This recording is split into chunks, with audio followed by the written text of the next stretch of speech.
Welcome back to High Expectations. You know we hate saying welcome back, but there's really nothing else to say because if you've listened before and you're coming back, that means we welcome you back. Today we are here with O'Shea Jordan, and we're going to be talking about his MMA career and how he's really gotten to that point and stuff that he's brought up in the past. So what's up, O'Shea? How you doing? I'm good, Jake. How you doing, brother? Doing great, man. Thanks for coming. We really do appreciate it. It's a little early today. You know, we all got our coffee. We got our weed. Yeah, we're good to go. Yeah, man. It's all good. I'm up every morning like 7 a.m. So yep, there it is. All good to go. Early risers now. All good to I go. love Right. it. Early riser gang. I'm like 10 a.m. Like if I make it, like this is when I'm up before 10 a.m. It's like really out of my element. Right. You know what I mean? Right. Like, I'm like, fuck, what am I? Especially if I get up before 8, whoa, I'm not even a real person. Yeah. My motor skills are all off. You know what I mean? Like I'll bump into shit right and left. From about 7 to about 9:30, 10 o'clock, I'm on autopilot. And then O'Shea's there. You know, and it's like, all right, you're all right, brother. You're in gear now. Yeah, time to go. Now we hit our stride. Now I'm in gear. See, yeah, that's how it used to be, but I don't know, man. This pandemic and like switching up my like work schedule and not being off at 1, 2 in the morning. Did I go to sleep by like 10, 11 most of the time, midnight at the latest? I'm up at 6, 7 and like dude, this ready pandemic affected a lot of people like that. Yeah. Like it hit a lot of people, like just messed up like everything. It almost flipped everything for them, you know, like they go from working from 2 to 10 o'clock every day to being off completely, and now, you know, homeschooling their kids or something. You know, it's like something you never thought you got to do. Now you got to remember like 2nd grade homework. Dude, that's what a lot of people I know, like a lot of like single moms and like just people with kids, you know, they're like, I had to become a 1st grade teacher, you know, like not only do I have to work and I don't have as much, and maybe I'm not even working, you know, but I also have to take on this extra responsibility of being like my kid's teacher. Dude. I don't have kids. I'm not a teacher. Yeah. But it's you know, other people. It's tough on that in the sports too, man. It's like, you know, I think there's high school football players that didn't even get to play a football season, and they're in their senior year of high school, you know, trying to, you know, fulfill their dreams. All those things, soccer, basketball, everything, you know. Yeah, people don't realize how serious it is that those sports are getting canceled, both for the relationships of those people, the livelihood of those kids, like the potential futures that they are building and the careers that they're building. And yeah, it could change everything for a lot of these kids. Especially the high school seniors, you know, that I hadn't even really thought about that. It's like the fact that because they're going to college, you know what I mean? So what are their options? Hold themselves back and play another year, and you know? The toughest thing for these kids is like, man, it's already hard enough. You know, they're already fighting a lot of obstacles. They have to, one, impress their own coach. And then they have to impress a college coach, you know, and they're trying to get somebody to say, hey, we want you to come to our school, and we're not even going to guarantee you play. We're just going to come to your school and let you go to our classes for free. And if you're good enough, you'll actually get to touch the field. Yeah. You know? Yeah, but everybody that's going into their senior year, those kids that are borderline, like, a lot of these coaches and these scouts were saying like, all right, well, let's see how they perform this senior year and then we'll go from there. Right. And like, they're not even given that opportunity to perform. And that's, I don't know, that's disappointing, but yeah, it's going to probably affect, you know, the draft in 4 years. Oh yeah. 4 years. You know what I mean? Because there's going to be so many people that maybe even less people, you know, getting scholarships just because there's nobody playing, you know, so you can't, I mean, it's hard. It would be hard for me to imagine schools offering like scholarships based off of just your freshman and sophomore highlights. You know what I mean? Like, they want to see what you do as a senior. Yeah. But that's actually a perfect transition. O'Shea, you used to play football before you got into mixed martial arts. Yes, I did. Yes, I did. And you started playing. Well, you didn't start playing, but you were playing at Gorman, right? Yep, I started. And then you came over to Liberty, which is where I actually met you. Yep, absolutely. Bishop Gorman, first of all, is so cool. When I first moved out here, I lived down the street from there, and I had heard about them before. Yeah. From like, because of Snoop Dogg, and it's like they're the biggest school, whatever. And then I went to their field and went to a couple of their games, and like, it's a college field. Dude, it could be a college field. My dad graduated from Bishop Gorman. I have cousins and uncles that graduated from Bishop Gorman. My 2 brothers are graduated from Bishop Gorman. Well, one graduated, is at the University of Miami now, and one is graduating in I want to say a couple months, you know. So, and he'll be starting his college career and all that stuff, you know. But yeah, when shout out my boy Jalen. Yeah, shout out my boy Jalen. I'm telling you, that's the flyest. He just turned 18 on the 11th, so that's the flyest 18-year-old you'll ever see. he just turned 18, so he's really a veteran at 17. He's a rookie to this 18-year-old stuff. But yeah, and he's he's already learning about adulthood already. He's already a legal adult. He's gotta move well. Everything's official now. So, but yeah, I started at Bishop Gorman. You could say I started playing football when I was like 6 years old. And I started playing when I was 6. And we're all 3 years apart. Me and my brother Brevin and my brother Jalen. We're all 3 years apart. And I started playing when I was 6. When I was 8, Brevin started playing on my team. Brevin was 5 when I was 8, and Brevin was playing on my team. And actually my coach had to beg my mom to let this kid play because he would show up to all our practices. Was he always just like as big as he is? Obviously not. But it was like he was bigger than anyone his size. Okay. But he eventually got like real tall, and put on a good amount of weight and all this stuff. But yeah, he started playing when he was 5. I was 8, and then my brother Jalen started playing when he was, I want to say maybe 4 or 5, just same style, like was out there practicing with Brevin's team and and just took it like that. But yeah, I started playing when I was like 6 years old, and I played quarterback my whole life, so I shouldn't say my whole life. I played quarterback my first real season of football. I played quarterback for like the first couple weeks of practice, and I fell in love with it.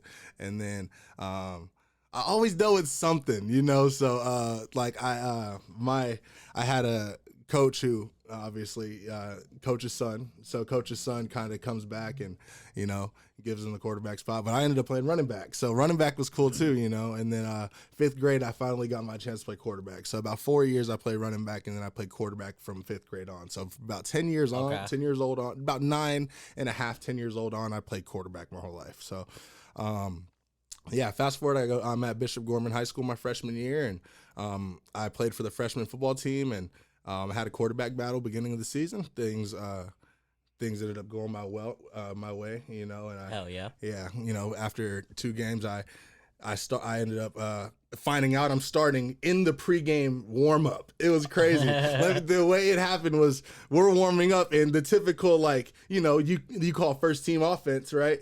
And the quarterback walks out because he just knows he's the first team quarterback, right? And so we do the typical warm-ups, throw the routes and all that stuff, and it was always like a battle. So there's no absolute quarterback there, but there's that quarterback that starts, and then there's that quarterback that kind of relieves. You know what I mean? Like things go bad, you rely to him, and I was kind of like that relief guy. You give this guy the chance to hope he does well, and then if it doesn't, you bring me in, and it'll go well. It'll hopefully go better. I shouldn't say it'll go well, but hopefully it'll go better. But yeah, I ended up playing my first 2 games, and then the 3rd game we were warming up, and when he called the first team offense, the guy walked out, and then my coach goes, "Hey, 11." That's the number I wear. He used to always call me. He had a couple names for me, Coach Bergman. Shout out Coach Bergman, Bishop Gorman freshman coach, one of the most impactful people in all my life. I thought he was the biggest dickhead in the world, too. I love you, Coach Bergman, but man, he was hard on me. I swear he was the hardest coach on me ever. He was like, "Hey, 11, what are you doing? Get in there." Like, he said it to me like I'm supposed to know I'm starting this game. I didn't start all week or anything, he's like, "Get in there." I'm like, all right, cool. And so I get in, and I threw 4 touchdowns that game, ran 1. And the rest was history from that season. So, had a great freshman season, and then I dealt with a couple things that, football's a tough sport, man, because you're competing with so many things, on top of competing with yourself, so, I would say I wasn't in the scenario where I was the favorite guy in the long run, so, I ended up transferring to Liberty High School. I transferred over, talked to, Coach Morocco, and just kind of determined my future from there, and so I transferred over to Liberty, started for the JV team my sophomore year, and then when I transferred, I wanted to play varsity as a sophomore, you know. Yeah. But there's a transfer policy, and if you kind of got to get like an approval, you know, kind of I think from the coach and I think it's the NIAA, yeah, you know, the Nevada High School Association or whatever. So I ended up playing JV my sophomore year. I did pretty well. Junior year comes around, and I back up a kid who actually is a super good, ended up being a super good quarterback. I still say he had the greatest season in Nevada history as a quarterback. His name's Tyler Newman. Yeah. And he won Nevada Gatorade Player of the Year. You know, he threw like, I want to say close to 50 touchdowns, you know, almost about I think he was like 5 yards away from 4,000 yards. He went Nuki that season. He went crazy, bro. What was his last name? Tyler Newman. Okay. Newman. Shout out Tyler and Josh. They're actually both good friends of mine. Yeah, shout out Tyler Newman and Josh Newman. Those kids were always like, and I swear they were always like the nicest dudes ever too, you know. Wait, I think I know Josh Newman. Wait, you probably do. Yeah, me and Josh Josh Newman work definitely at got Brooklyn Bowl? Yeah, he did work at Brooklyn. I know Josh. Yeah. Okay, yeah, I know Josh. I love Josh. Yeah. But Tyler was a beast, man. Tyler, and it was crazy because he really came out of nowhere. You know, Yeah. you kind of never knew exactly how good Tyler was going to be. You know, he's this smart quarterback. You know, he had like almost a 4.0 GPA. I'm pretty sure. You know, Yeah. so he's a smart quarterback. He's pretty accurate. You know, he didn't have like the strongest arm, but he knew exactly where to go with the ball at what time. You know, and it all paid out for him. His senior year, he actually was the backup to Kai Nakua his junior year. Yeah. So it kind of worked in a rotation, you know. It was like Tyler's the quarterback, the backup his junior year, comes in and is the starter his senior year. I did the same. My expectations were the same thing. Yeah, you know. So I came and I was the backup my junior year. Unfortunately, usually even as a backup, you can still put together tape. Yeah, you know, but my senior, I was just, man, my thing is with football is I played a position in quarterback where they almost don't even want you to be an athlete, you know? So like, if you're like a guy who's like, let's say like Lamar Jackson, Tim Tebow, like guys like that who are actual good athletes and can like run the football and get physical and things like that, they instantly want you to play another position. Yeah. You know, when you actually are a quarterback, not only at heart and mentally, but physically, you're capable of being a quarterback. You know, you're not some quarterback that's just some guy trying to be out there. You know, you're actually a quarterback, you know, but you're just capable of a lot of other things. So there was always that thing about, dude, you could be so much better at this. You could be so much better at that. It's like, but my thing is I'm really good at this quarterback stuff, and it's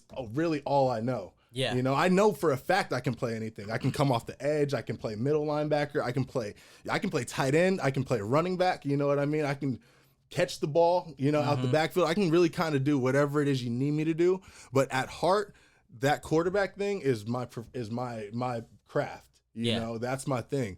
And there was always that thing about, you know, play other positions. So my junior year, that was really the opportunity for these coaches to get me to try another position. Right. And so I was still playing quarterback for sure. You know, I was still the backup quarterback, you know, and I actually was doing really good at quarterback. You know, I had like a really good summer camp going in, you know.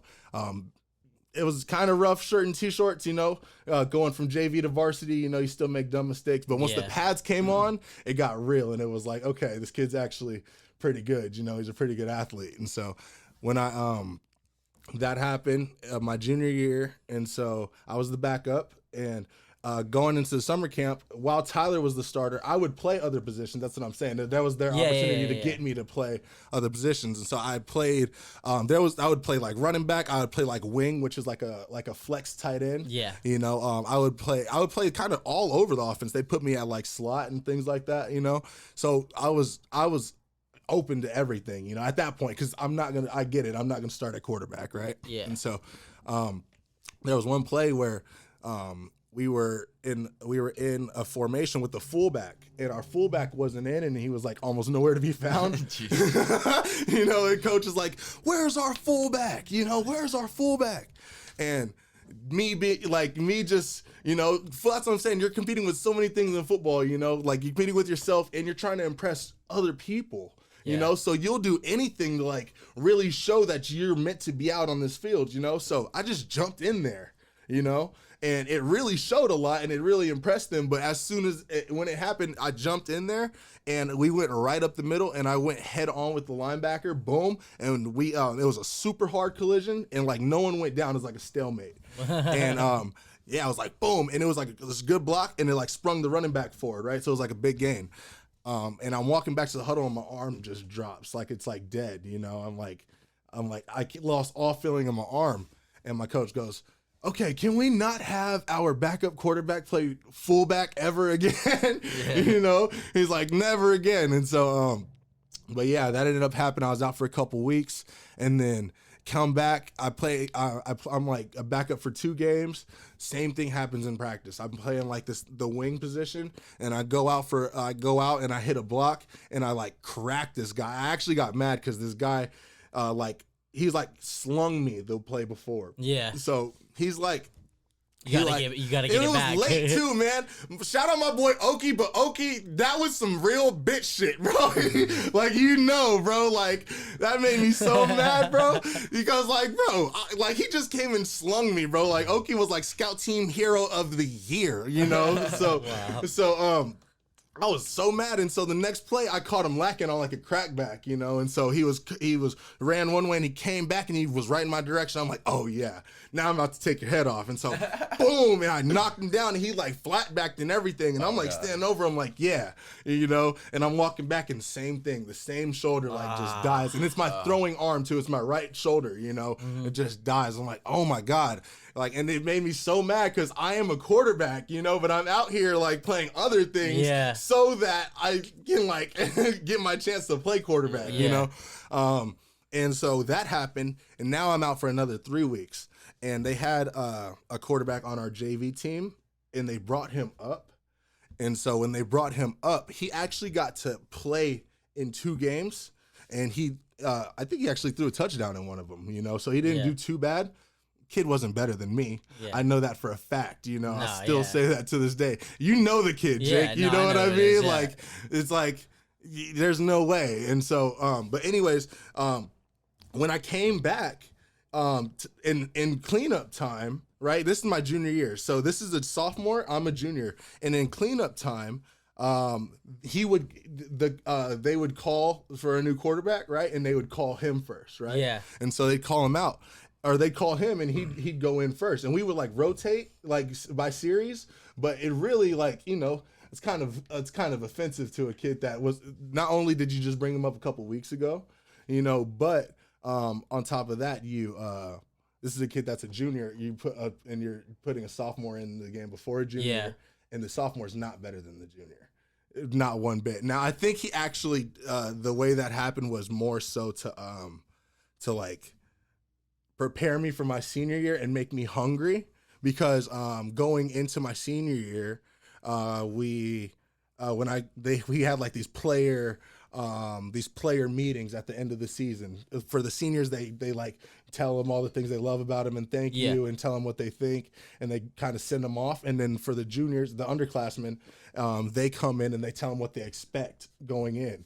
And so they had the like depth charts on the board, and I was over the kid going into my senior year. So I laughed and told my coach, like, I see what you did there too, you know, like, you know, and I like it because it did. It put a little fire in me because I was super grinder going into my senior year, you know. Yeah, you like don't want to give up your spot. No way. There was no way. And what was crazy was going into my senior year, there had to be about 10 different guys that they tried to put in that they tried to have play quarterback. It was crazy. And I'm talking like one guy that was on our team. All the other guys were like maybe from another school, or like we had like one kid that was supposed to come from like Illinois, and he was like a cornerback, but like he was supposed to be he was like in my situation, like he played cornerback, but he's really a quarterback, you know? I'm like, you already got one of those, you know? Like, what are you doing, you know? And he's like 5'10", I'm like 6'2", you know? It's like, but yeah, they had all that. And so all that stuff, you know, it's like Jordan said, like, I took it personal, you know? I took all that stuff personal. And so not one of those kids came and took my spot. Not one. You know, on fire that year, and that's my team. I've been with this team for 3 years. Not one of these kids have been with this team as long as me and known this playbook as long as me. I can still tell you plays right now from my senior year of high school. Like I'll tell you, like it's like that's the thing. It's like I was into it like that. Like we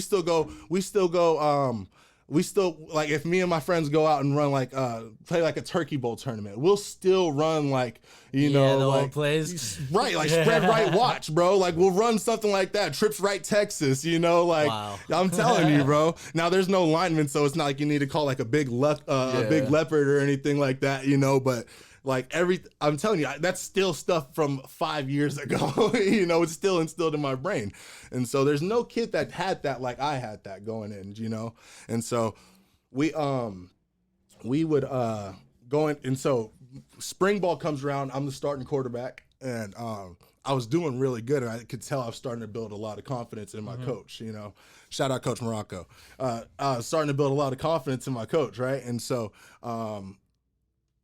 when there was one play, it was Trey Wright Ducks, right? Because Ducks would go to the right, Oregon would beat to the left. And I had to remember that because I would always think Oregon, which means right. Hopefully they still don't use this. So you're just giving out their playbook. You guys don't know Trey Wright Ducks? Look, Liberty won state this year. We've been expecting that. Now you guys can have a little bit of the secret. If you ever hear Trey Wright Ducks, it means they're going to run it to the running back and the tight end will pop right out over the linebacker and the quarterback is reading the linebacker. So if the linebacker comes down and goes for the run, he's going to pop it to the tight end. If he backs up to the tight end, he's going to hand it off. There you go, Silverado. You got you. No, shout out Silverado, but Coronado, you guys will never beat Liberty. Sorry, guys. Donnie, did you go to Coronado? I didn't go to high school out here at all. I was actually about to real quick comment. I'm glad you asked that. That's funny because like there are so many fucking high schools out here. So many. So many. Like, it actually plays a factor in football too. Yeah, like back home, like there was a lot of high schools around us. Like we were big schools, but like they were all like 30, 40 minutes away. Like they were different towns. Yeah. Like it wasn't all just a Las Vegas town split up into 10 different high schools. I don't know, maybe more, maybe less. I don't know. But like there's a fuck ton. Yeah, no, for real. Like I went to like my junior year, we played a high school called Corona Centennial. Corona in California. Yeah, Centennial Corona, right? Corona Centennial. One of the two. Corona Centennial, I think. And I went out there, and I think they said there's 2 high schools out there, and for that entire city, for all of Corona. I think it's Corona Centennial and like Corona Roosevelt. And there might be a Corona high school. I'm not sure. But like, and you go to Vegas, there's like 20, 30 high schools, like maybe wild. More, probably more, It's because it's such a small place, but there's so many people here. Yeah, people don't realize that, My mom went to Rancho High School in the 80s, and she said, I think there was 11 schools. Wow. 11 schools. My high school, Liberty, was made in 2003, right? Yeah. It's like, dude, it's crazy in Vegas. But like, if you were to do Vegas the way those other like California schools do it, or even Arizona, things like that, it would be for Henderson, it would be Silverado, Liberty, Coronado, and Green Valley all combined into like one school. You know what I mean? And that would be a national championship team. Sorry, Bishop Gorman. I'll tell you that right now. It would be real ugly for those guys, It's just studs all across those 4 schools, too. No, Bishop Gorman, you guys, they deserve their credit, man. They definitely deserve their credit, and they get my respect. They pulled some shit with me, but they treated my brothers fairly well, so shout out Bishop Gorman. So why did you end up leaving Bishop Gorman to go to Liberty? Yeah, so let me just so my senior year, spring ball went real well, and I started to impress coach. I think like last week of spring ball, Trey Wright Ducks. All right, and so there was a kid. I'm not gonna tell it, but his name starts with the C. He played tight end, and he really played center. Like this kid played center for the freshman team, and then I think he didn't play his sophomore year, and then his junior year he came and decided he wanted to play tight end. Like he was a tight end. Yeah. Like some kid. I think he's one of those kids that's like, dude, you'd be great for the military. Yeah. Because he's just all about heart and hustle and desire, dedication, but he's not talented. He's not skilled, I think he did actually go to the military, actually, but he just ran the completely wrong thing. And so it's spring ball. I'm competing. I'm not just gonna give up on the play. And so I stepped back. He ran the wrong thing, and I took off.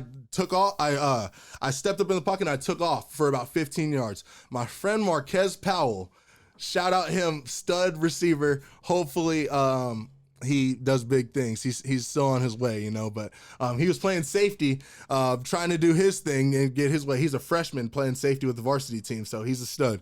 But he's coming at an angle, and Marquez, I juked the fuck out of you, bro. Whatever you say, like, he always will tell you to this day, like, no, bro, I got him. Nah, bro. I one-stepped him, boom, juked him, like, juked the hell out of him, and he flew past me.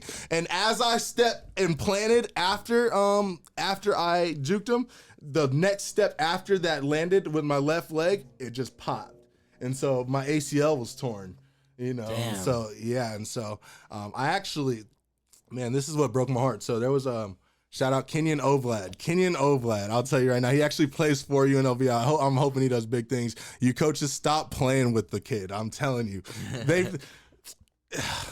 I'm sorry. Kenyon is in like my situation that I'm in. I was in at Liberty. Okay. Kenyon went to UNLV as a freshman. Like, incoming freshman was supposed to be the guy. He actually ended up starting, I think the second half of his freshman year, right? And then I think UNLV brought in, 2 transfers, man. And, and now they like, rotate with Kenyon, Yeah. And it's like, give the kid the reps, let him put UNLV on the map, Kenyon Oblak could be the next Joe Burrow. I truly believe that, But no, you heard it here first. Yeah, you heard it here first. Kenyon Oblak is the next Joe Burrow. Exclusive. Yeah, exclusive. Put us on the map. But no, Kenyon Oblak just came off of my brother's 8th grade team. Him and my brother were on the same Little League 8th grade team. Mm-hmm. And he was my brother's quarterback. My brother's 3 years younger than me. So I'm a senior. He's a freshman. And when he came, he was my backup going into spring. Yeah. And so I tore my ACL. And when I came back because doctor told me I was done. I was like, no, I'm not. Right? That's like how that goes, Yeah, exactly. You're done. No, I'm not. You're done. No, I'm not. It's like, that's how that goes. Like, I'll show you. Right? And so he's like, okay, your only other option is you got to get this custom brace and just hope that when you play, that thing doesn't completely just erupt. I was like, I'll take it. This is my senior year, and I have no scholarship offers, and I have no film. Just an unfortunate career. But so when I went and came back with the brace on, I'm expecting Kenyon to be the starter. I expect that, because I've missed time. Yeah. And this kid is in the spot. But when I came back, there was Kenyon, a kid named, there was Kenyon, another kid who was awful. I'll tell you that. At least, I don't want to diss him hard. I'm not going to say his name. But the kid was awful, He came from Las Vegas high school, and he actually was a cool dude. I'm real cool with him, but the kid was nowhere near as talented as the other 3, me, Kenyon, and my friend John. Yeah. My friend John Aldridge transferred from basic high school, and he came while I was gone. So, John, I love you, dog, but I see what you did there, bro. I see what you did. But no, John is my boy. Been my boy since 8th grade. So that's really my dog right there. But it was Kenyon at the starter, the kid from Las Vegas high school, right? And I'm so close to saying his name, and I'm trying so hard not to say his name. But it's the kid from Las Vegas high school, and then John, and then me. Wow. Yeah. So the freshmen and 2 transfers, 2 kids who came after spring ball, they came during summer camp. And so it's a freshman and 2 transfers, and then the senior who's been in the program for 3 years, and is the most, at the time, I would say for sure, I, in my opinion, feel I was the right man for the job over Kenyon. That's my personal biased opinion. Yeah. You know what I mean? But either way, if I come back, I know for a fact I should for sure be over those transfers. Yeah. Those kids that have been there for 4 months, and you don't even know how they're going to play in certain situations, And so that happened, and it was just an unfortunate situation. I battled through it. Like, you know, there were times, and that's what I'm saying. Shout out Coach Morocco. I do love you, you know, but there were times where it was like, I remember like going in, like, I would say a month before our first game, the kid from Las Vegas High School didn't have his eligibility cleared to play because he was transferred. And same with my friend John. My friend John was having struggles with eligibility. Yeah. And so it's me and Kenyon that are only ones available, right? And so I'm the second team quarterback for about that whole month to month and a half span right there, up to the first game. So fast forward, right? We have the scrimmage and everything, right? I'm the second string quarterback in the scrimmage. There's only me and Kenyon. It's only me and Kenyon. And so when the kid from Las Vegas High School, literally the pre-game walkthrough, not the pre-game walkthrough, the pre-game practice before the actual game day, like the walkthrough practice, our coach walks out from the locker room, and like Coach Morocco walks out from the locker room, and he's like, Dalen got eligibility. Dalen's cleared, right? Whole team gets excited. Obviously, we're a team. We love. Yeah. Damn it. Fuck it. Dalen. Dalen is the kid from Las Vegas High School. I said it, right? And that's funny. So anyways, I love you, Dalen. Anyways, you know what I mean? But Dalen was the kid. And everyone's hyped for Dalen, you know what I mean? I'm hyped for Dalen, you know what I mean? I don't want no one to be ineligible and not be able to, you know what I mean, play at all and get your chance. And so, in my mind, I was the second string quarterback for a month and a half. I went from fourth to second, you know, off of two kids losing eligibility. Yeah. If they didn't lose that eligibility, I feel I probably would have still been the fourth, you know? Yeah. Just off of, you know, whatever that is. Yeah. You know? Whatever you want to call it. Bias, favoritism, whatever it is you want to call like it. When you were, my bad you to know, stop no, you for you're a good. second, but so when you had the leg brace, but like, was it showing in your performance? I would definitely, definitely, that's what I'm saying. There's so many factors, man. It's like, I guess you could say that. It could have just been maybe worry, lost a you step. know what I mean? Yeah, I think you definitely are going to lose a step. You know, you're playing with a torn ACL and a brace, but I think that says a lot about somebody who is willing for your team to go out there and play with this leg brace, you know, Absolutely. and have a torn ACL. And this is your quarterback. So this is a kid that will go out there and die for your team to win this game, you know? Yeah. And that should say a lot. And to have him come back and he's the fourth string quarterback instantly behind people who haven't even been in the system. You know, haven't played a game. Neither one of these three kids have ever played a game for Liberty High School before. You know, before this first game. And so, but this first game, we're walking through practice and coach calls second offense, right? And I walk up, just like, you know where you know where you are on the depth chart. So coach calls second offense, you walk out, right? Yeah. And he goes, Dalen, right? He calls Dalen, right? Like, I walk towards him and he calls Dalen, right? Yeah. And now Dalen's the second string quarterback. Wow. Yeah. Month and a half ineligible, like somewhere, like it might have been longer, but he was ineligible for a while, and I was the second string quarterback for a long time. And the day before the first game, he gets his eligibility cleared, and now he's the second string quarterback. You know what I mean? And it's second string, so it doesn't really matter. Yeah. But it's like you could see where that would break somebody's heart. And Dalen's a junior, I'm a senior. You know, so that's another thing. I got a freshman and a junior over me, and I'm a senior. Yeah. You know? How's that supposed to make somebody feel? And I transferred out of a situation. Sorry about that. I transferred out of a situation trusting that this is going to be my better situation.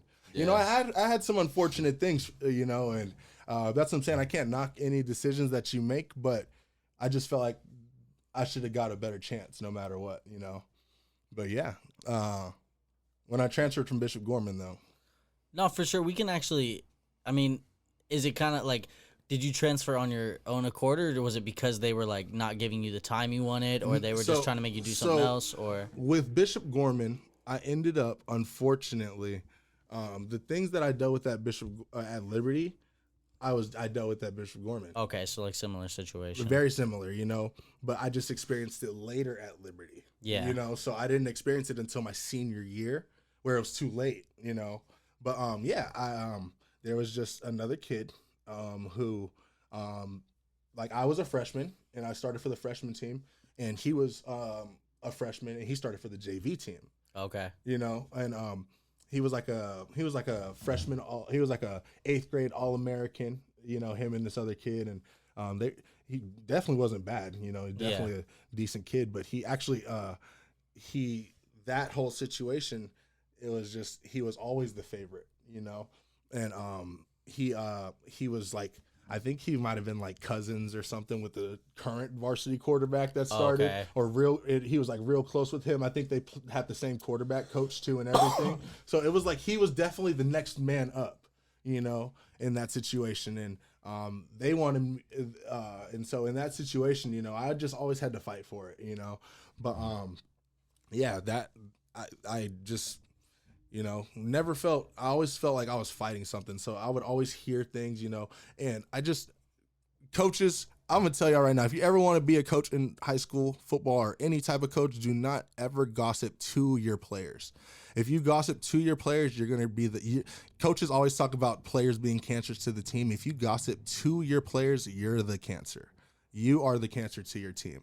You know what I mean? Because I used to always deal with this at Bishop Gorman, and I dealt with this at Liberty. I would hear, I would have players come back to me, yo, coach said this. You know what I mean? Like there was one time I had a friend go, right now we got this quarterback. Like I'm a freshman, right? And so he's talking about all the quarterbacks in the Bishop Gorman system right now. Yeah. Right. And so my friend came back to me and he's like, yeah, this coach is saying that right now we got this quarterback, this quarterback, this quarterback, this quarterback, right?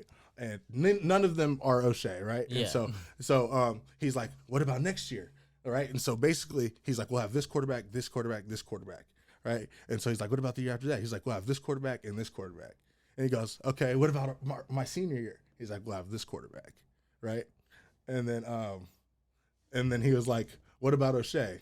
Right. Yeah. And then he was like, O'Shea's not a quarterback or something like that. So I would hear shit like that. You know what I mean? And it's like, I don't know if it's true or not at that time, gotta be true, because nobody's just gonna come up to you and tell you that and make up that whole thing. You know what I mean? Yeah. So I would hear stuff like that, and it's like, damn, you know, if I'm not that, you know, you should tell your player that. You should tell your player, like, at least give you the opportunity. Give me the opportunity, play you know? Something else. So I had to make that. I had to make that decision. Like, okay, I'm gonna leave this damn number 13 ranks high school football team in the country to go play for this team that is the up and comer. You know, like no one knows about them, but I know for a fact they're going to be good in the future. They just beat Bishop Gorman finally in the state championship. So 5 years from now, when Liberty's won 5 in a row and they're like number 10 in the nation, you guys will go refer back to this and be like, wow, they really got it out the mud. They really did. Yeah. You know, but I was a part of that original team, you know, and but yeah, I transferred to Liberty, and it seemed like everything was set up for me. You know, I started for the JV team my sophomore year, backed up the Nevada Gatorade Player of the Year my junior year, and I still believe I could have put together a good highlight tape with my junior year tape as the backup. You know, and then my senior year, that was when everything came out. You know, and it just shows that when you deal with team sports like football, basketball, baseball, hockey, you know, anything that involves someone else making the decision, you know, you're gonna see a lot of people's true colors all the time, you know, because I'm thinking this coach has got my back. I used to do some knucklehead shit in high school, you know, and there's this whole stigma about quarterbacks, you know, quarterbacks got to be the leader, this, that, you know, so I used to do some knucklehead shit, you know, so maybe, you know, that played a factor in it as well, but I know for a fact that it wasn't that bad. You know what I mean? Yeah. I wasn't getting expelled. I'm not getting arrested, shit like that. It's like I'm fucking flirting in the halls, being late to class. You know? And people? Yeah, or like I'm like I would like leave I would like get the attendance and like leave weight training and be in the quad. You know what I mean? Typical high school shit. You know what I mean? But it would be shit that is like, that's not the way the quarterback should be. This, that, you know, which is bullshit, man. Cause all quarterbacks are that way. You know what I mean? All quarterbacks have that reckless side to them that no one sees. You know what I mean? They just hide it. You know what I mean?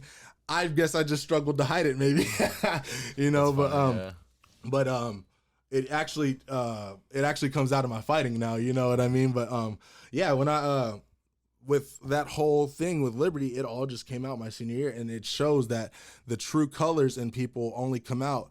It's like, what did you do for me? What's the last thing you done for me type of thing? You know what I mean?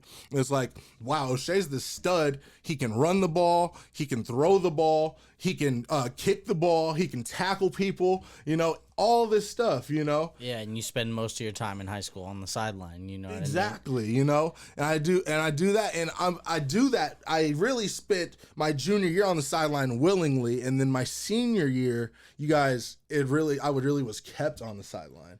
You know? So after you had the injury at the first time, and then so they have you at fourth string now, and you know you suffer that, you know, heartbreaking moment where they're like, you think you're about to like finally get in the game, like finally get to throw some passes, like, and they're just like, no. Yeah. Did you ever get on the field after that? Or, yeah, I had like, did you suffer, like, did you end up like messing up your leg even more?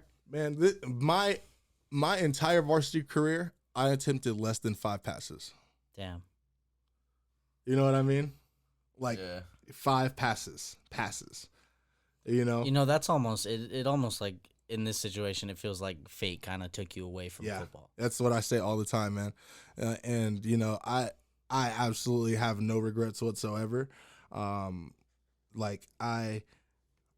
brothers went to Bishop Gorman, you know, and it came to a point where I was dealing with things at Liberty, you know, going into my senior year and all this stuff, and I had to tell my mom, like, you know, like, you might need to send Brandon to Gorman, you know, like because I would vent to her about all the stuff. Yeah. So the same way I would hear stuff from the players at Gorman, I would hear stuff from the players come back to me at Liberty. You know, like I had one friend, shout out my boy Larry Fuller. I had a friend, he came up to me and was like, this is at practice. So my coach would sit on the cart while we're like doing this practice, and he would sit on the cart with like our manager, our trainer, and like whoever was injured, and they just kind of sit there and talk and stuff, right? It'd be like during like individuals or something. And at the end of practice, my friend Larry came up to me and was like, dude, Coach Morocco said some crazy shit. And I was like, what did he say? He was like, yeah, after this year that Tyler's having, he was like, I'm gonna have all these kids that wanna come to Liberty now, all these quarterbacks that want to come to Liberty. You know, he was like, I'm gonna get a quarterback. He's like, I'm gonna get a quarterback, right? This is my friend Larry telling me this, you know. So he's like, I'm gonna get a quarterback, and I'm there on the team. So he's saying he doesn't have one, right? Basically. So he's like, I'm gonna get a quarterback, and my friend goes, what about O'Shea? He was like, he said something along the lines like O'Shea will never be my quarterback. He was like, I'll go recruit a quarterback before O'Shea's my quarterback. Like something along those lines. You know what I mean? And I never got told this once. This is all messages that come back to me. Yeah. You know? And it's like, that's heartbreaking shit to hear from someone else, you know, let alone as a 17-year-old kid, you know, and this is a 50-year-old man saying this about you, you know, telling you that your career is basically over. And it's like all you, especially when you're, you know, because you are young, even though when you're in high school, you feel like you're like old as shit. You know, you're a senior.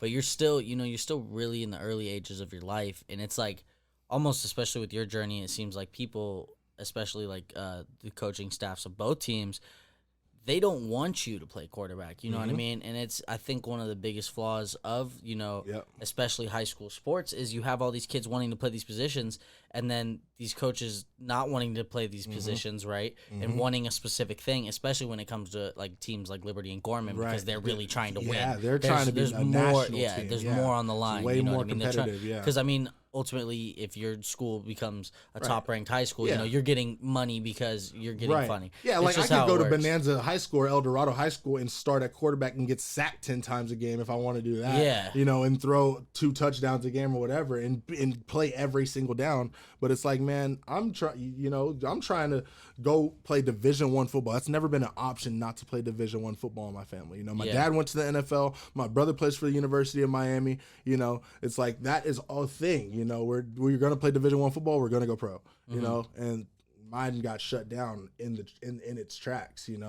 Came to a halt quick. It really is that divine intervention. Yeah, because I mean, even if you they finally are going to let you play, but then you get injured. Yeah. And it's like, you can't even run. It's one of those things that just seems like you can't even run. People ask me all the time, like, dude, don't you wish you stayed at Bishop Gorman? I'm like, no, bro, because you don't understand what really messed up my career and gave it that whole turn was me tearing that ACL. Yeah. Because as soon as that tore the ACL, it was like, okay, now's the chance. You know what I mean? And then Kenyon came in, and Kenyon, Kenyon's a freshman. He's a freshman, so he's a freshman on varsity. He's going to have those jitters. He had a pretty decent season for sure, but he definitely, great season for a freshman. Yeah. For sure. But it's like that team should have been a lot better, that year. And it's not because of Kenyon. Yeah. That team had a lot of injuries. That could have been one of the best teams to ever come through Liberty. Was that 2015 team, that 2014, 2015 team. Defense was amazing, but the offense just struggled that year a lot. I think we lost to Canyon Springs High School. And we never lose to Canyon Springs ever. We don't lose to any team ever except Bishop Gorman. And we lost to Canyon Springs that year. It was just because I think it was 21-7. I can't remember what the score was, but we just couldn't score points, man. Our defense was really good that year.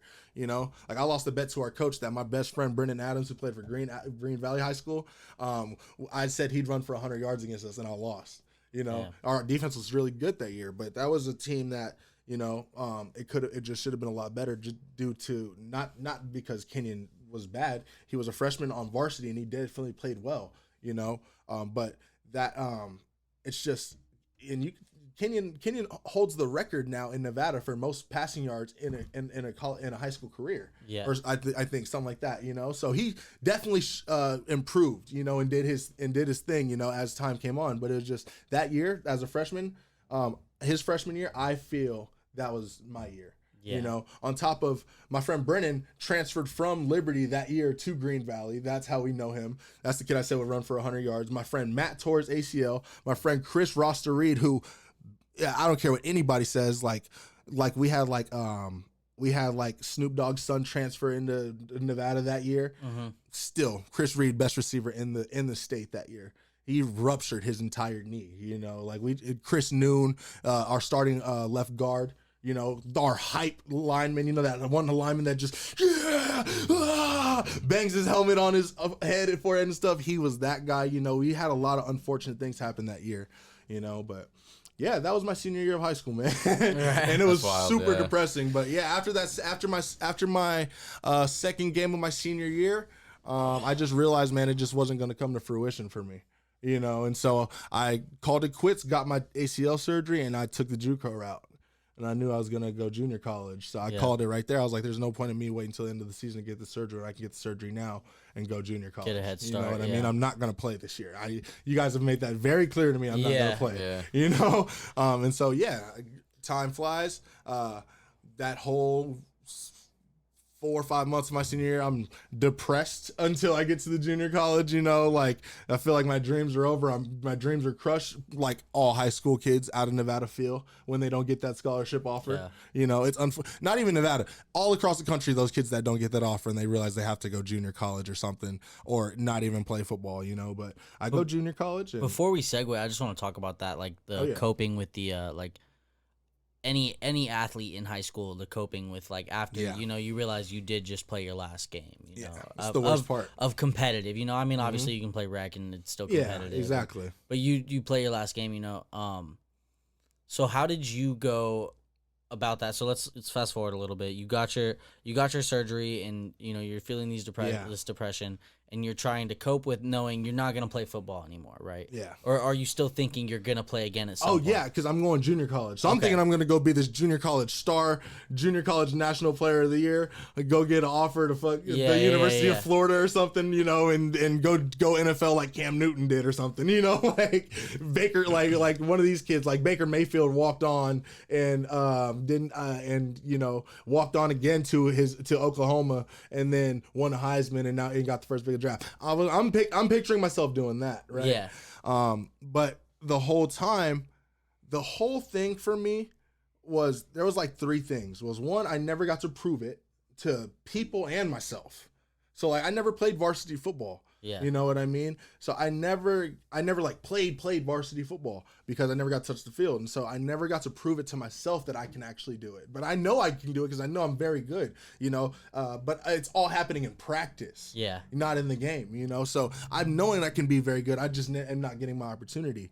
And the next hardest part, the hardest part, man, was that I never got to, and this is a lot of kids, you know, like this is a lot of kids that never get to touch the field. They feel the same way, man.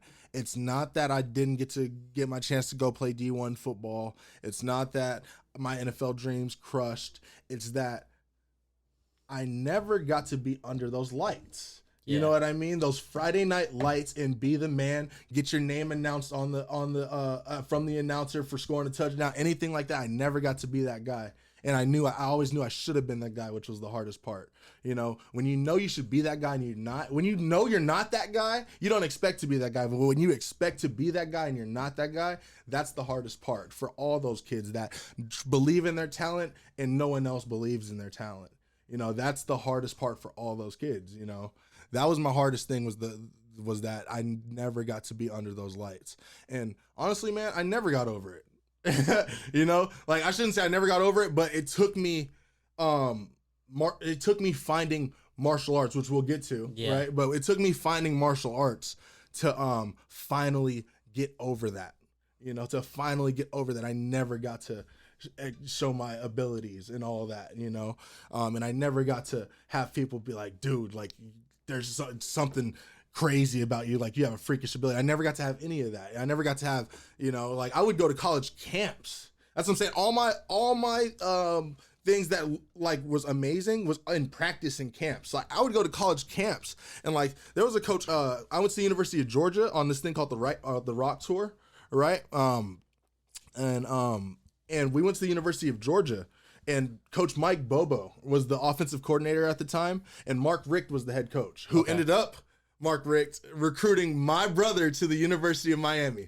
Fun fact, he came and stepped in my house. I don't even think he remembered me, but yeah, I talked to him one-on-one at the University of Georgia. He doesn't remember that, but Mike Bobo was like, where are you from? I was like, Vegas. He was like, okay. He was like, okay, Vegas, right? And then as it came, Coach... Oh, man, I can't believe I'm not going to remember his name right now. He's a quarterback guru. He trained like Cam Newton. I want to say it's, George Whitfield. Okay. George Whitfield. Yeah. We went to Golden Corral after, as it's like a whole, like there's like 12 quarterbacks, you know, and it's a quarterback and it's called the Rock Tour. We go to like 7 different college camps, and we went to Golden Corral to eat after the camp, and he comes up to me. He's like, Coach, he told me. This is my bad, but this is after high school? No, this is during high school. Okay. This is just, okay. This is just kind of explaining like. So this is before you got injured?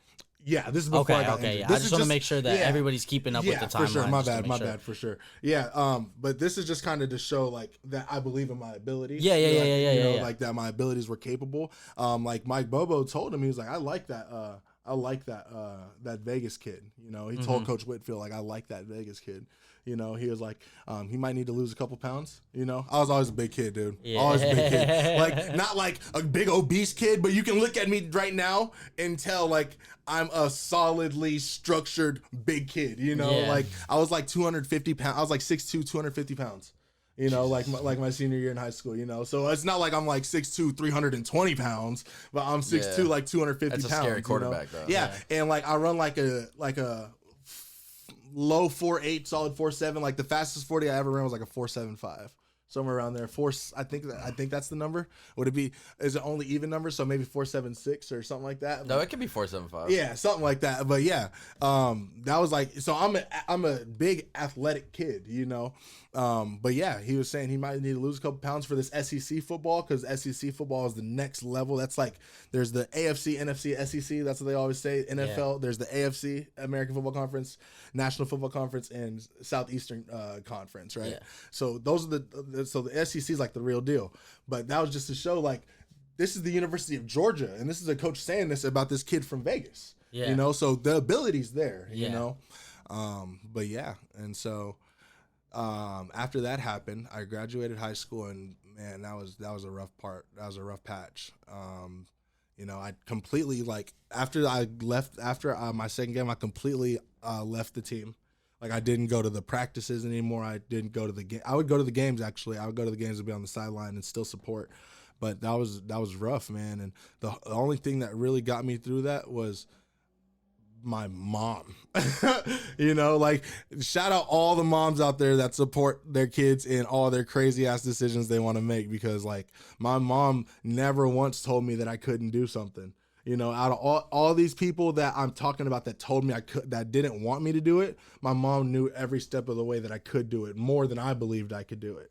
You know, so Beverly Jordan, top Las Vegas real estate lady, the amazing real estate lady. Shout her out her too as well. Las Vegas Elite Realty, Beverly Jordan, dope lady. You know, Jake loves her too. She is a great woman. Yeah. Very nice. If you need a house, go to her. She'll take care of you. But she supported me every step of the way, man. And there would be nights where, man, I would go in the room and I would like my throat starts getting raspy now thinking about it. You know what I mean? Yeah. But there were nights where I would just go in the room and like I couldn't smile. Like, you know what I mean? Like I can't, like the smile just won't come to me. Like she'll say something, try to make me laugh, and I just can't. And she like, what's wrong? You know, I just start crying, man. And because, you know, you realize like your dream is over, you know? It's like you don't even realize it that your dream's over because you don't, it's not over because I'm going junior college football. You know what I mean? But you're like, you think if you're not going D1, you're done. Yeah. You know, coming out of high school, not realizing that there's stories, you know, that come out. And that was the only thing that my mom would sit there and just watch me cry. And sometimes she would cry with me, man. And she would just tell me like, you got to understand, like God has something for you that's gonna make this all worth it. Yeah. You know, like that. And she like preached that to me. There was a time where, and it was crazy because like my mom never told me no. She never would tell me no to anything. Right. So I told her like, Mom, I don't think I want to play football anymore. I think I'm done. I think I just want to work a job. Right. This is in high school. Right. Yeah. And she's like, okay. Right. And then it took my old coach from Bishop Gorman, because my brother's playing for their freshman team. My old coach, shout out Coach Gino. Coach Gino and Coach Tillman from Bishop Gorman. Coach Gino and Coach Tillman for sure told my mom, was like, dude, you need to play football. Yeah. You know, like you need to play football until you can't play anymore. And it was crazy that he said that, you know, because he told me play football till you can't play it anymore. And so I was like, okay. And that was what it was right there. That right there, him telling me, dude, you need to play football. That was like one of those, like, when he told me that, I almost cried. Like I almost cried right there and like fell to my knees in front of him because I wanted to tell him, thank you for believing in me. Yeah. You know what I mean? Like, thank you for actually believing that I can do something. Because I haven't had anybody tell me that, you know, except my mom, you know. So I was like, okay. And that was all it took. And I was like, I'm playing football. And so I went and I played, I trained, man. I trained my ass off for like 6 months just preparing for junior college football, you know. And I was very accurate. I was the most accurate I ever been. I was super fast, completely recovered from my ACL injury. You know, I tried to run track my senior year of high school, but I had a bad case of senioritis. So I wasn't eligible. I had like 2 denial of credits for student aid and student aid and what was it? Science Foundations, which is the what's the test called? that you have to pass, the proficiency test. I don't even think they have to take those anymore. They don't. Which I think the last year I was in high school, it was the last year that they took them. That's a damn shame too. Yeah, I took them. I took them. Oh my God, I struggled all the way until the second to last time I could take it. I think you get to take it like 8 times. So.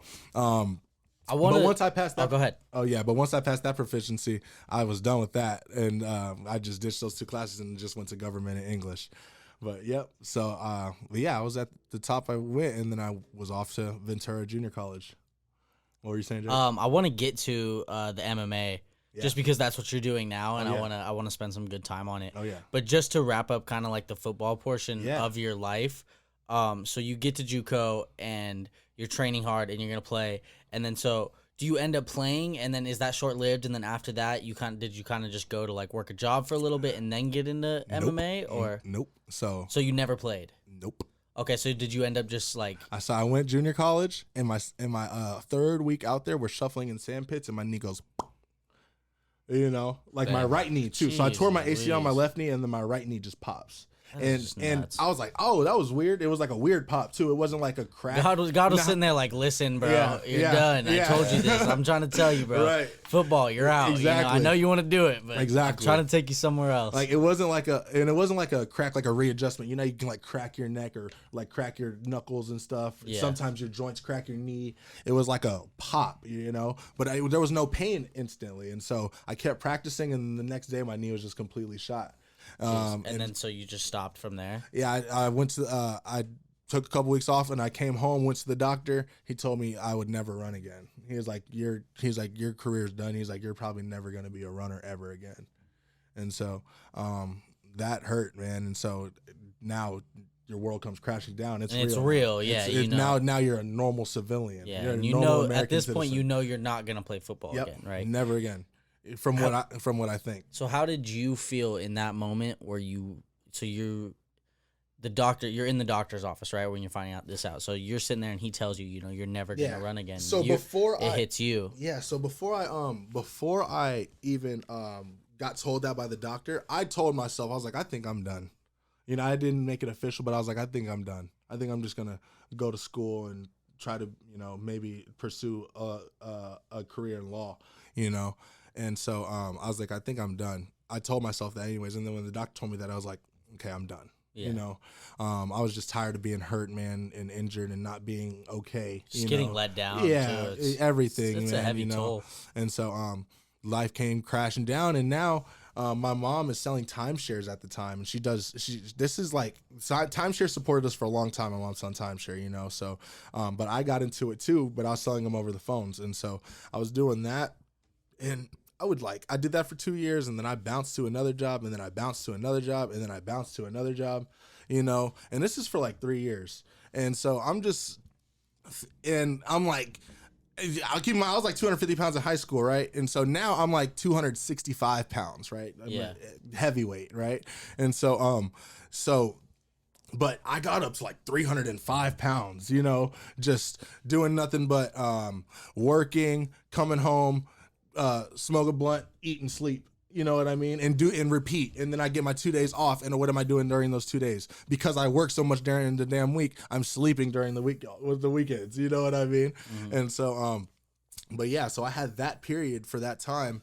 And so there was a time where during that time of me bouncing around jobs, I came across this job for driving trucks, like 18-wheelers. And I'm like, damn, like I never thought this, but like I was doing this thing. Because my mom's a real estate agent now. So I was doing her marketing and her lead generating. So I was calling people, getting her leads and things like that. And then we hit a slow period, and my job was strictly commission at that time. And so we hit a slow period. So my mom came to me, and she's like, probably need to get a job, son. You know what I mean? Like you're like 20, 21 years old, and you need to get a job and generate some money, So I came across this truck driving job, and so if you're gonna drive big rigs and trucks and things like that, you have to pass drug tests. That's like known fact, right? So you got to pass drug tests. You can't smoke weed and things like that, which I don't do drugs, but I do smoke weed, right? Yeah. So that was my thing. So I was like, damn. But they're saying like you'll make $75,000 your first year, and then it'll grow each year from that. You know, everyone gets sold this pitch on truck driving, right? And so I'm like, damn, that's worth it. And so I stopped smoking, right? And during that time, this is what's crazy, Jake, is if they would have hired me on the spot and I could have passed that drug test on the spot, I never would have started fighting, ever. I just keep bringing it back to the fate because it keeps drawing you back to it. Yeah. So you took the drug test and you failed it? No. Oh, right, I'm sitting here, I'm like, he took the drug test, he failed it, and then like, you fucking registered. The guy that hired me for the truck driving, because you have to go to a school, like a truck driving school, he hired me for the truck driving school, right? And so he's like, okay, so you're going to have to take this home, get this paper filled out, fill this paper out, I need you to come back with this identification. And he looks at me and he's like, and I need you to pass this drug test. And he like looks at me like 3 seconds, and I like, my eyes get kind of big, right? And he's like, do you need some time to pass this drug test? Right? And he's like hooking me up, right? Yeah. I'm like, yes, sir. He's like, do you need some time to pass this drug test? I'm like, yes, sir. Like, you know, so he's like low-key faded still, like, yeah, bro, like, bro, like dead ass, you know. So he's like, okay, this is what I need you to do. He's like, okay, go home. He's like, however much you got, like, go home, smoke that last of that, and don't smoke anymore. He's like, for 30 days. He's like, come back to me in 30 days from your last blunt, right? Like from your last session. So I'm like, okay. During that 30 days, my mom's boyfriend at the time goes, because I always like was into like combat anyways and all that stuff. Like Bruce Lee, I was Bruce Lee at 3 years old. Like I was into Bruce Lee at 3. You know, I was like his protege in my opinion. You know, like I would put socks into long socks. I would like put shorts like ankle socks into long socks and like swing them around like nunchucks and stuff. All that stuff. You know, so I used to walk around. Did you? As a kid, everyone has. Did you guys ever see the cartoon Astro Boy? Yeah. It was like super. So he had like the cannon. Yeah. Bro, I used to walk around with the Pringles can on my arm. Bro. But the funniest thing is, like, my mom and my dad, they saw how much I love this. And so they got me like an actual Astro Boy cannon to put on my arm. Bro, and I liked it, but it was like I just went back to the Pringles can because it really felt like it was attached to my arm. I was really blasting shit. But my bad to cut you off. No, for real, bro. Everyone's got that, like Harry Potter and the broomsticks, or you got the You take the blanket and you're trying to go invisible real quick. Everyone's got that stuff, like, you know. That's so funny. Like they had the Spider-Man glove that actually shot, and the Hulk hand. The fucking Yu-Gi-Oh shit. Yeah. Now I'm just thinking of fucking shit. Yeah, but before the fucking deck thing though. Like how sick did you feel when you had that shit on you? I had the Yu-Gi-Oh shit. I will say. Before you actually bought the toy though, before you would actually buy the toy or get the toy, you would make your toy, you know? So like my mom actually ended up buying me like these nunchucks, you know? Like I got like 3 pairs of nunchucks throughout my life. And my mom actually ended up buying me these nunchucks. But before that, I was using the socks.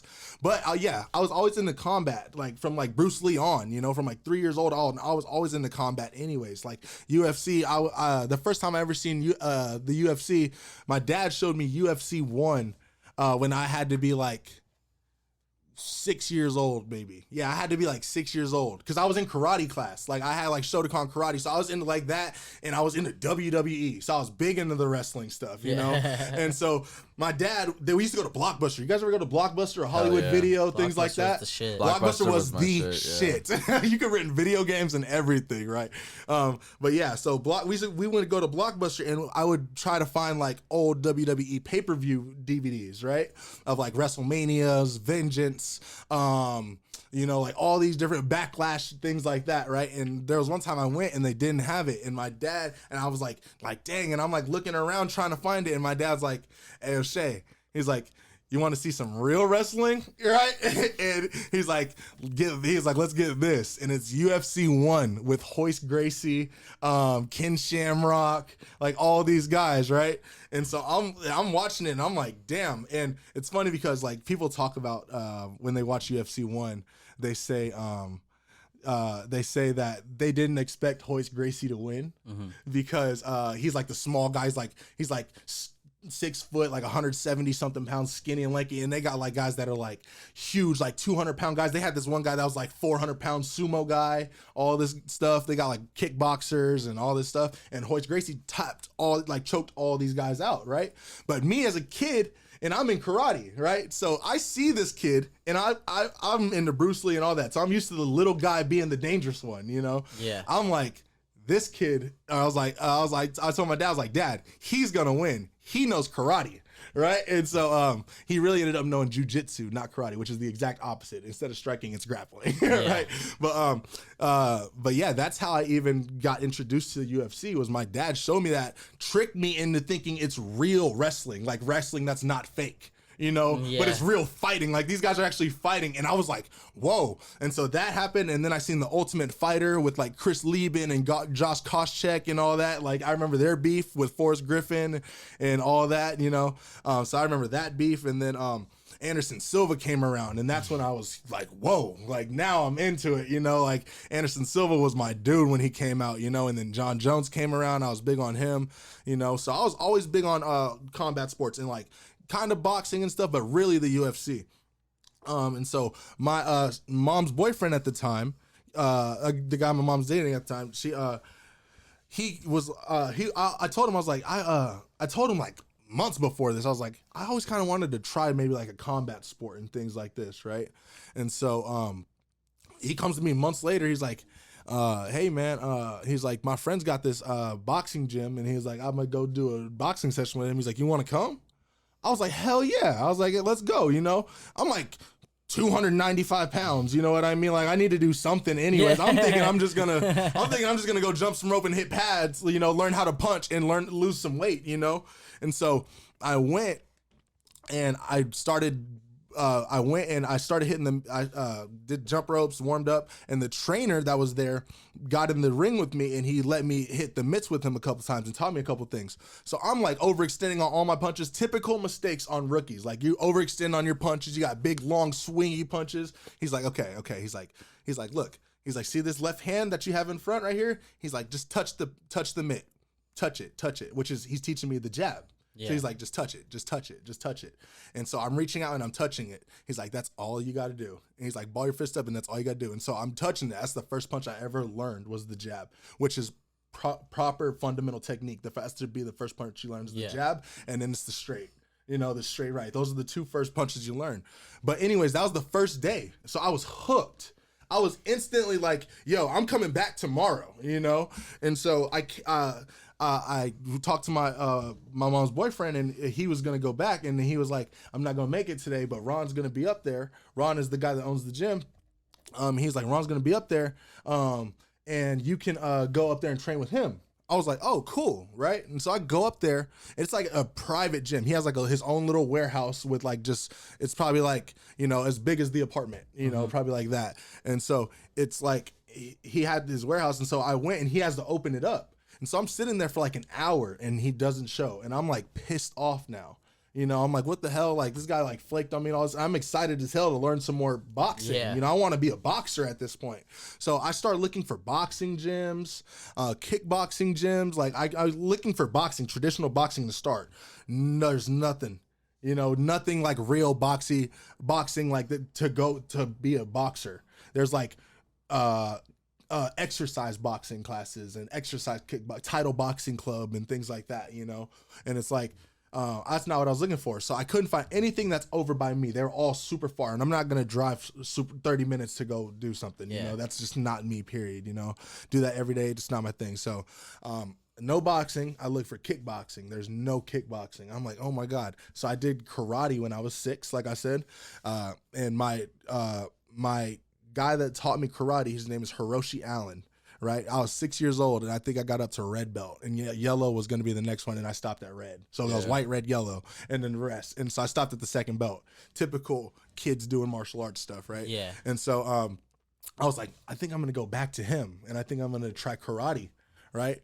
And I looked to find him, and I found him, right? And I found his studio, and it was like 30 minutes from me, and I was like, damn it, you know, like I'm not going that far every day, you know? And so I just looked up karate places, and I was like, you know what? Because I'm Korean, so I'm a quarter Korean. like my grandma Yang is 100% Korean, my mom's mom. And so I'm a quarter Korean. So I kind of was like, I might tap into my roots a little bit and do Taekwondo, right? And my mom is a Taekwondo black belt. So I was like, okay, let me see if there's some Taekwondo. And there ended up being a Taekwondo studio literally 7 minutes from my house. That's awesome. Like literally 7 minutes, you know?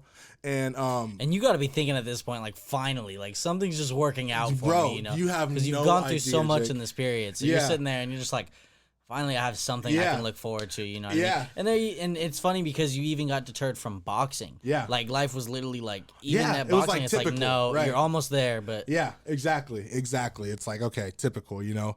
And so I go, and before I even went to that one that was 7 minutes, there was one that's 3 minutes away. So where I live, right? Where I live, Jake, it's in the McDonald's parking lot. That was the place I went to first. And so I went in and they're like teaching kids like grappling and all this stuff. And I'm like, okay, this is not what I'm trying to do. Right. And so I went to the next spot, Spirit Taekwondo, on Eastern and St. Rose, right? Owned by Devin Nudick and Yasmin Brown. Unfortunately, we had to close doors because of the coronavirus, but it's the best Taekwondo in Las Vegas. I'd say that. And you still went there before? I went there before the coronavirus, you know. So Devin Nudick and Yasmin Brown own that. And I went in and Miss Yasmin, greeted me with open arms instantly. She walked in and was like, "Hi, I'm Yasmin." She was like, "How can I help you?" And I told her, I was like, "I'm just looking for some type of fighting, you know, some like martial arts." I was like, she's like, okay. She like brought me into her office and she's like explaining to me like, our Taekwondo is the Olympic style. It's not the traditional like ITF style. It's Olympic style. So it's heavy in kicks and we wear body shields and all this stuff. I'm hearing nothing. You know what I mean? I'm like, I want to do it. You know what I mean? I don't care. It's like, you know, and I'm like, okay. She's like, do you think you just wanted to try it, or did you want to maybe compete? Or I was like, I want to compete. I was like, I definitely want to compete. She's like, okay, well, yeah. She hands me the flyers and all this stuff. And she's like, we have class on Monday. You can come do our adults class. And I went, and man, I was so nervous going in. I was so nervous. I was like, oh my God, like I'm about to get my ass kicked, you know, and it's kicking. You know, I went from boxing, looking for boxing, punching, to 100% kicking. Like Taekwondo is no punching. It's all kicks, you know, some lethal kicks, you know, but it's all kicks. And so I'm like, I'm about to go get my ass kicked by grown men. And I walked in, because it's adults class. I walked in and it's, there's like 14, 15, 16-year-olds. I'm the oldest one in the class, right? And so I'm like, oh, okay. And so I start trying it, and I was super into it, man. I started the first time I ever kicked that shield, that body pad. I was like, wow, this is what I want to do. I was determined, man. And so I just kept coming back. And I think the reason that Miss Yasmin and that's what I call them, Miss Yasmin and Mr. Devin, like even though they don't own the studio now anymore, I still call them Miss Yasmin and Mr. Devin, you know, and they're like 4 years older than me. So it's not like they're like 40, 50 years old. Yeah. You know, they're like 28, 29, you know, things like that. And so, but I'm like, so I still call them that, but, I walked in and they just, everything turned for me. And so I think the reason they love me so much and were so dedicated to me as is because I was just as dedicated to them, you know, like that whole thing from football and me trying to please a coach. You're always trying to please a coach, and all you want to do is have that coach have the feeling be reciprocated. Exactly. Yeah. I finally got what I was looking for that my entire football career with these two people.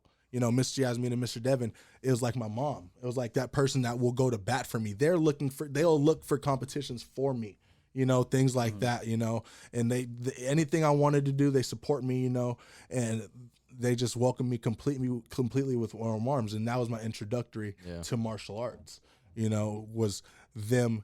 Because if I would have walked in and it would have been some dickhead guy who's like, yeah, man, come, I'm going to put you with our black belts, see how you hold up. Ha, ha, ha. Yeah. You know, like one of those guys, one of those Mick Dojo guys, you know, I would have been done within the first Crease. Week. Yeah, like a crease. Did you watch Cobra Kai? No. You haven't watched Cobra Kai? No. Donnie, you gotta watch Cobra Kai, bro. Yeah. Anyways, we can't get off track right now. I hate to be the one to rush this. I hate to be the one to rush this. I didn't know we were gonna go this long. I have people on the way. We're doing another podcast. Got a bunch scheduled today. Oh yeah, no. I do want to talk about your MMA career or what you're doing right now before we leave, because I want them to know that all this leads up to where we are now. Yeah, hell yeah. Because that was a hell of a story. I'm sorry I didn't talk that much. No. I was listening. I loved it. I hope everyone was listening as much as I was. I really did enjoy all of this. Football's just the thing is my story involves football about almost more than it involves martial arts. You know, so that's why the football story is so long, because of the impact it plays in martial arts. You know, I feel like football is really, that's where everybody goes through that adversity in their life. Yep. And I think through football and through everything you face through that, I developed your adversity through the feelings of feeling like you're not believed in, and that's a feeling a lot of people struggle with. Yeah, definitely. Sometimes it's not enough to just believe in yourself. You have to have those other people believe in you, and that really did just set the tone and for everything. And I really with your story specifically. I really feel like life was trying to get you to MMA. Yeah, you know what I mean. It was trying to get you there because so many times something else deterred you to get you there. Yeah, so let's fast forward a little bit. And then we'll wrap it up here pretty quickly. So you get in there and you're working in this, we'll call it, what did they call it? A dojo? Do they call it a dojo? Hopefully. I'm hoping so. Dojo, but in Taekwondo they call it, it's a dojang. Dojang. Okay, so you're in this dojang, you're training, and you've had fights. Mm-hmm. So how long do you train for before you have your first fight? What's the first fight like? And then where have you been since then? Yeah, so my first, you have to get your yellow belt before you can fight. So it goes white to yellow, and there's an advanced belt between that, which is a stripe belt. And so I skipped the stripe belt, went straight to yellow, right? My skills were there naturally, So about 3 months in, my first fight was in May, so about 3 months in, they let me start sparring, and then about 2 months into, about a month and a half, 2 months into sparring, I have my first tournament. And so first tournament comes, oh my God, I was so nervous. It was crazy, and you actually step on the mat, and what's crazy is like when in football, when you run onto the field, you're with 11 guys versus 11 guys. Yeah. It's one-on-one. Oh my God. All you. Oh my God. And it's like a arena, it's like 10 mats in with the like bleachers all around, and so it's like walking into a stadium by yourself, and so I stepped onto the mat and I'm looking at the guy.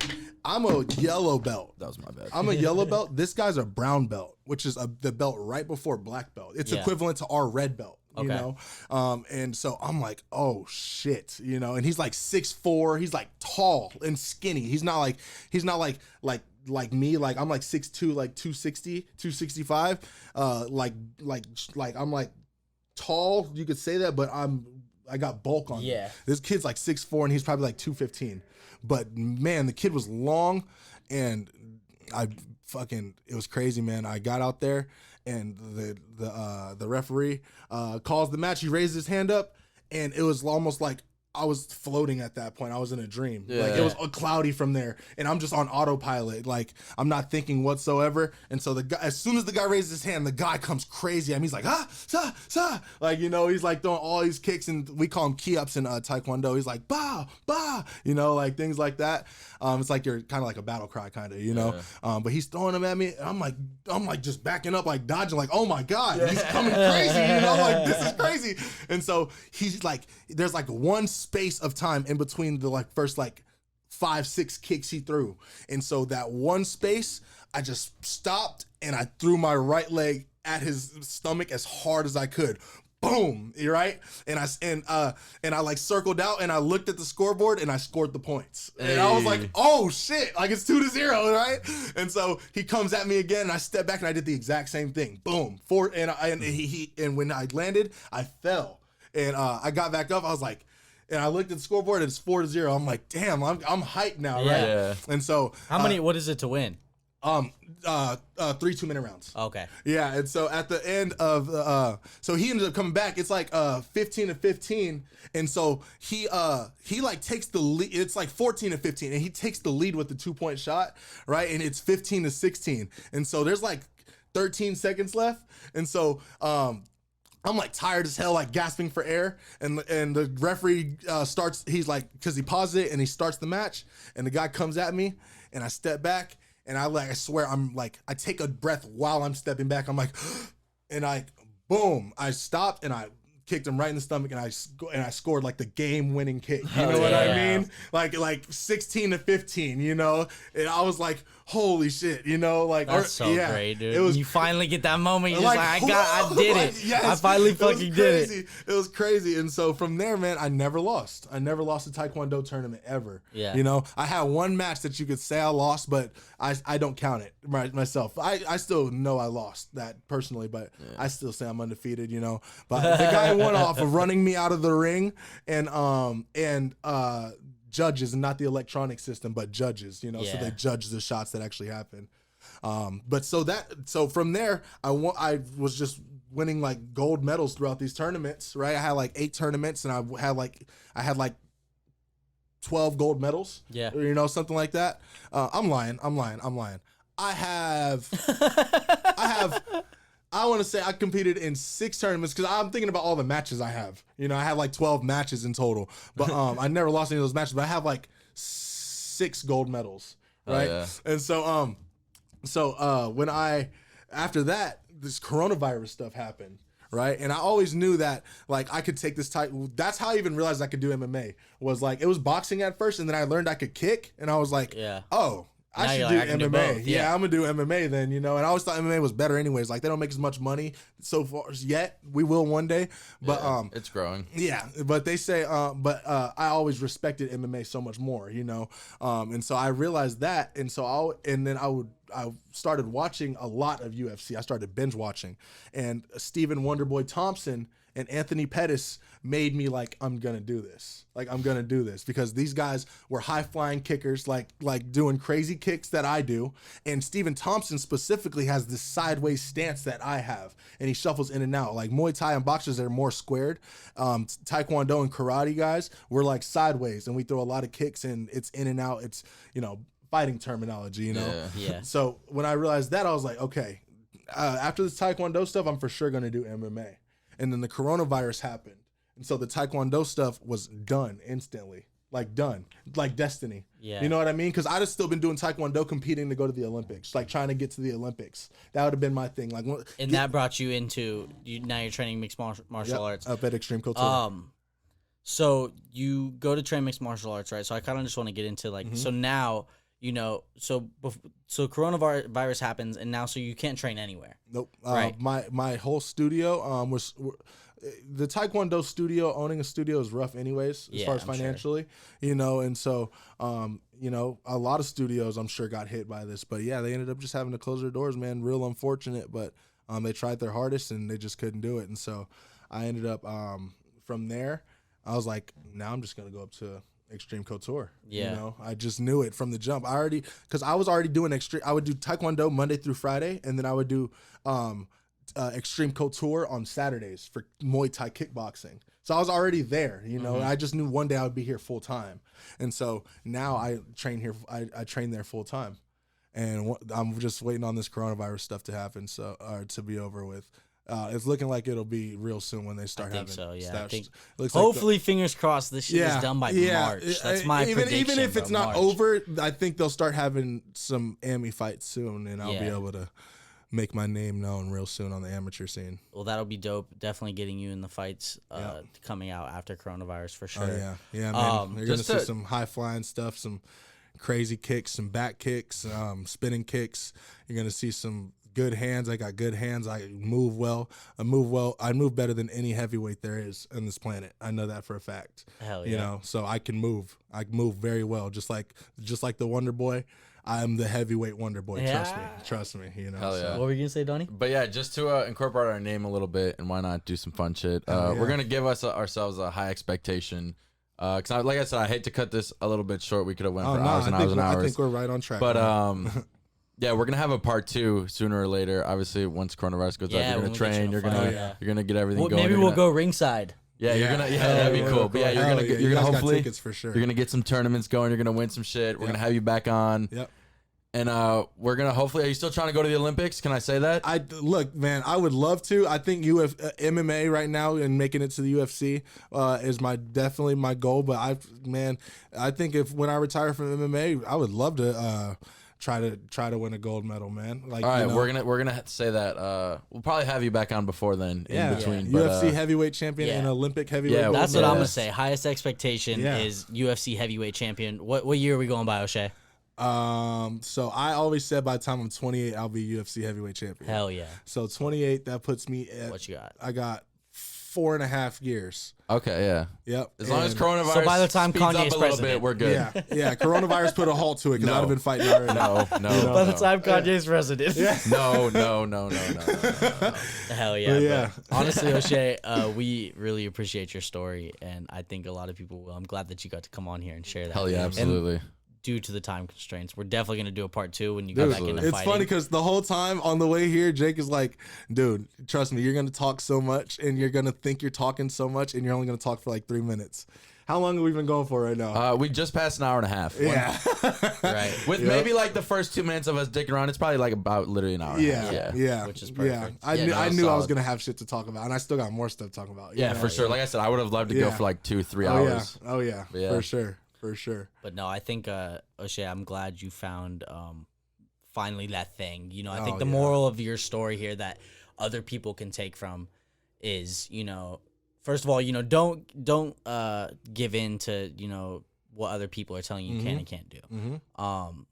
And just truly, you know, if life is taking you one way, don't necessarily fight it. I always say go with the flow, you know what I mean? Mm-hmm. And I'm so glad that you found something, and I'm so glad that, you know, you get in your first match and you win it, because that's just it's almost like a movie scene, man.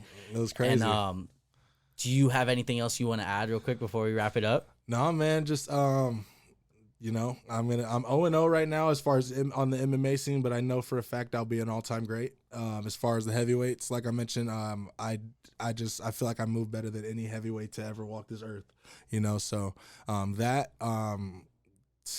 brother Brevin Jordan, love you, dude. He'll be a big name one day playing on Sundays. Not sure when just yet. You know, he's wrapping up his junior season right now.